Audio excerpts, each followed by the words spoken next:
The reason that you're the best in the world at something is because you're practicing 500 times a day at something you already know. That's what Steph Curry does every single day, 7 days a week. Vintage Curry. 2.5 million practice shots in his 15-year career, so he can make 3,200 shots in games in the same 15 years. Not even 0.1% of shots were anything but practice. So we don't put much practice in being happy. We don't really focus on the skills to be happy or refine our philosophy. And that's why we're going to immerse ourselves in it this week, and we should have a blast doing it and explore. And when you're not happy, it'll be like, that's interesting. When am I allowing to trigger that? Because I'm in control. And like, I got a dozen or so tools here. Which one do I want to use? Because you'll hear many tools here. Some you'll gravitate more than others, and you can pick whichever ones you want and throw away the rest. But you should have a large list of them, so it's really easy when you get caught up in something to get out of it. Who's up for that, right? And so that's part of the process of what we see happening going on this journey. And to help you with this, think of it just for a second as maybe 3 kinds of happiness. And so you can kind of see how you've navigated the happiness journey. First kind of happiness you could call rock star happiness. What makes a rock star happy? Getting what they want. Getting whatever they want, they can get it. Doesn't matter, there's no limits, they can do whatever they want to do, they get to have it.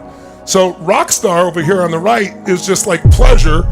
And there's nothing wrong with rockstar happiness, except what's the downside of rockstar happiness?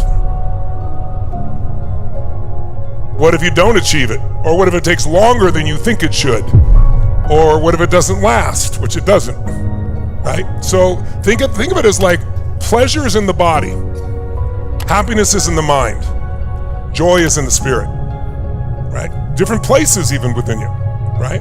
So rockstar happiness is really about pleasure. It's getting that pleasure. There's nothing wrong with it. I've certainly lived it, and I know many of you have. Many of us in the room have achieved enormous amounts, but it doesn't have sustainability. And if you have this thing you want and you don't get it, which by the way, sometimes not getting what you want is what makes you grow and then get what you really need. Who knows what I'm talking about here, right?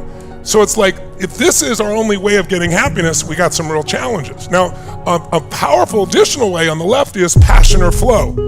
Passion or flow happiness is, you know what it's like, you get involved in something and you're so immersed in it that time disappears, everything else disappears, and you're just filled up. Who has an activity that you get involved in where you get in that flow and everything disappears and you really enjoy it? What would be an example for you there? What is it? Dancing does it for her. Because when you're dancing, you disappear. When you're really dancing, not when you're dancing for someone or trying to dance, but when you're just flowing. What was yours? Hugging your children. Somebody else, yes. Playing golf, yes. Martial arts. Some people, the thing you picked would make them happy, like playing golf. For some people, it makes them unhappy. And yet they do it regularly, right? It's like, I remember when I first started to play golf, and we don't play very much, and we play like 5 holes, 6 holes, like 3 or 4 times a year. And then I met this man I'll never forget, and he said, why don't you come play golf with me? And I only played 3 or 4 times. Well, we don't have to play all 18 holes. I said, really? I said, but still, I don't want to hold you up. He goes, well, we don't keep score. I said, you don't keep score? Like, how do you play golf? He goes, we just hit it till we like the ball. And he goes, like, what's your favorite part of a golf course? So I said, like the ocean. He goes, well, there's 6 ocean holes. Why would you do the 6 ocean holes? And here's how we'll play. We'll just go play and enjoy ourselves. He goes, that's the purpose, is to enjoy yourself. Yeah. This is new for me. So I went out with him, right? And I didn't play well at all, but I had a blast. That's it. Golf's a fucking great game when you play it that way. It really is. And so now then I created a new rule. My only rule was I'm going to enjoy every hole. And the way I enjoy it is I enjoy who I'm with. I enjoy the beauty of the environment. And if I'm fortunate, I enjoy where the ball goes, right? And so that allows me to play with anyone and have a great time. Where are your rules getting in the way of your happiness? Where do you have rules that you've accepted from other people and made your own, but they're really not your own? They're just inherited, or you modeled them. And did you model them from someone who was extraordinarily happy? Because tell me this, somebody that is totally wealthy, somebody who has all the finances in the world, say they have $1 billion, and every day they're pissed off and frustrated, what quality of life do they have? Pissed off and frustrated, right? And I got to tell you, when I did Money Master the Game, I interviewed 50 of these billionaires, and about a dozen, maybe 13 of them become good friends. Out of those 12 or 13, You know, I spend some time more than others, but I could tell you honestly, I'm not perfect in my judgment, but I'd say there's 3 that are happy. And it's not because of the money. Money, again, doesn't change you. It magnifies. If you're a happy person, you're more happy. If you're a giving person, you got more to give. If you're a mean person, you got more to take. So we have to decide what the rules of the game are. Your core beliefs, your core rules are the only thing keeping you from being happy as much as you can possibly be. Yeah. It's nothing but a set of beliefs. It's the gift of what you do that you experience transcendence. Yeah, how beautiful. Because when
and you're feeling good and it's somebody you really love, you feel even better. And that's also why you get around somebody who's in a lousy state and you're in a lousy state and put 2 lousy states together. Oh boy, that's really fun, right? But the point is you get more sustainability when it's not just your flow, but a flow to serve something more than yourself. So you can play the guitar for yourself and it's magnificent. You could be in the flow, the music's going, it's awesome. But if you're also doing that and it's serving somebody as well, it starts to be magnified more and there tends to be even more pull. But then if you took that same little triangle of all these ways, and by the way, you don't have to give up, you can do all 3. Who's done all 3, right? But it's important to know that this base one is the strongest one of all. But this shading all around it here is really the glue that holds it together, and that's relationships. Because as we said, that's why we have relationships. They magnify. It's why when you have a great experience and it's really wonderful, what's the first thing you want to do? Share it with somebody you love, because that magnifies you. You can only experience so much by yourself. And so tonight we're going to bring in a gentleman who did the longest happiness study in history. I think it was 45 plus years. And you'll see that the core of it is relationships. Your relationships are great. You can have happiness no matter what. Now you still have to manage your mind and not let those situational situations take you out of it. But your overall happiness tends to be incredibly strong when relationships are deep and trusting and loving and connected. To me, in the end, happiness is love.